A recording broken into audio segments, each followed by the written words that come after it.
Eu a acho uma batalha fascinante. Em 1481 d.C., o manuscrito do Vaticano foi descoberto na Biblioteca do Vaticano. Isso não é interessante? Bem a tempo de competir com a Reforma, porque a Reforma estava usando o texto recebido. Eles não usavam nenhum outro texto. Então, vocês precisam acreditar que até 1481, Deus manteve a verdade da Bíblia escondida por gerações até 1481? Será que a verdade se baseava em manuscritos errados? E felizmente o Vaticano descobriu o manuscrito certo em 1481 para combater a Reforma. E esse manuscrito repetidamente coloca de lado a divindade de Cristo e é ariano? Então, essa é a doutrina para os de dentro, a doutrina templária. Nós vimos isso na palestra que fizemos ontem. E é provavelmente um manuscrito que sobreviveu de Eusébio. E por falar nisto, este aqui e aquele que encontraram no Sinai são pássaros de uma só pena. Eles concordam um com o outro. E é por isso que basicamente só há duas famílias. A grande maioria que compõe o Textus Receptus e esta outra família. E então nós temos a data mágica, 1844. O manuscrito sinaítico foi descoberto no Monte Sinai, no mosteiro de Santa Catarina. Muito interessante. Esta é uma velha igreja cópita, que é basicamente a igreja bizantina do Oriente. Uma igreja muito parecida com o catolicismo. Elas são praticamente a mesma igreja. E este manuscrito concorda absolutamente com o manuscrito do Vaticano e é totalmente ariano.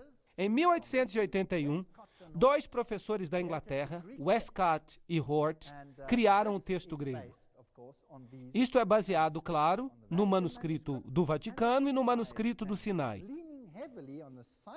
Mas eles preferiram o manuscrito do Sinai, para que não parecesse muito católico. Vocês estão me seguindo? Não deveria parecer muito católico, porque esses dois homens eram protestantes. Bem, vamos dizer que eles eram supostamente protestantes. E, como consequência, até a Bíblia dos Testemunhas de Jeová foi alterada por causa deste novo escrito. Agora, no início da década de 1900, quando isso começou a acontecer, os Testemunhos de Jeová usavam a própria Bíblia King James. Mas então um dia disseram para eles que eles precisavam pegar a King James e pegar um grande lápis preto e que eles deviam modificar o texto da King James. Riscar isso, riscar aquilo outro. E eles começaram a riscar. Eles ainda não tinham sua própria Bíblia.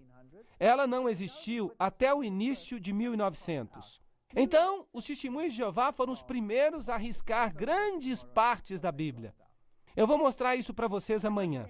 E deve ser enfatizado que a discussão não é entre um texto antigo e um texto recente, mas entre duas formas antigas do texto. Vocês estão entendendo? Esse é o argumento. Tyndale, ele, é claro, usava o texto recebido. Isso realmente irrita o Vaticano, porque o outro não tinha sido descoberto ainda. E ele usava o texto recebido em sua Bíblia, e ele disse para o Papa: se Deus poupar a minha vida, daqui a alguns anos eu farei com que qualquer homem que esteja por trás de um arado conheça mais as Escrituras do que você conhece. Essa é uma declaração e tanto. De novo, eu gostaria de declarar que a discussão não é King James versus outras versões. A discussão é entre o texto recebido contra uma pequena família que vem do Sinai e do Vaticano. Aí está a discussão. Por falar nisso, qualquer Bíblia, em qualquer linguagem que existia antes de 1900, era baseada no texto recebido. Então, se você vai para a Sérvia, você tem o texto recebido. Se você vai para a Grécia, eles têm o texto recebido em grego.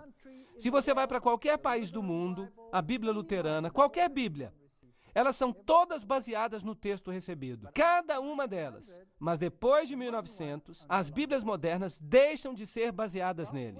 Bem, quando essa Bíblia saiu, os jesuítas foram chamados para ajudar. Eles tiveram uma crise, porque agora estava evidente que os ensinos de Roma não estavam de acordo com a Bíblia. Então eles fizeram esta declaração. Notem o que os jesuítas escreveram. Nós vamos solapar a Bíblia dos protestantes e destruir os seus ensinamentos. A rainha da Inglaterra, percebendo o dano da Bíblia jesuítica, enviou Beza à Europa, e ele estava com João Calvino, para ajudar Thomas Cartwright.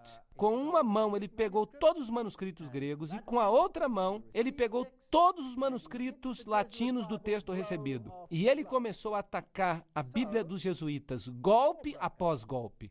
Então, a guerra eclodiu. Eventualmente, eles enviaram a armada espanhola contra a Inglaterra para travar uma guerra. Eles chegaram com 136 barcos armados. Alguns tinham 50 canhões. E tudo que a Inglaterra tinha eram meros 30 navios. Esses grandes galeões vieram e eles deveriam destruir a Inglaterra por causa da Bíblia. Bem, Sir Francis Drake levantou naquela manhã e ele estava muito nervoso. Mas o que ele descobriu? Uma tempestade estava vindo durante a noite e os galeões espanhóis tinham sido destruídos nas praias da Escócia. A frota inteira tinha sido destruída na tempestade. E tudo o que ele precisava fazer agora era fazer a limpeza. E daquele dia em diante, a Inglaterra se transformou num grande poder marinho. Isso é o que a história diz. Agora, o que os jesuítas dizem sobre a Bíblia? Aqui está uma citação. Então a Bíblia, aquela serpente com a cabeça ereta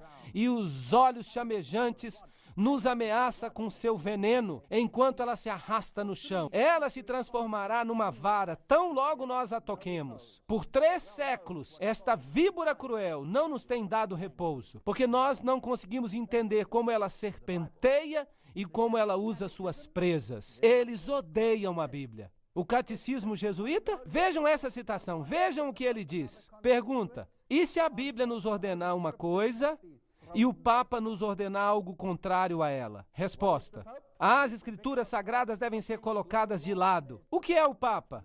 Ele é o vigário de Cristo, Rei dos reis, Senhor dos senhores, e só há um trono de julgamento que pertence a Deus e ao Papa.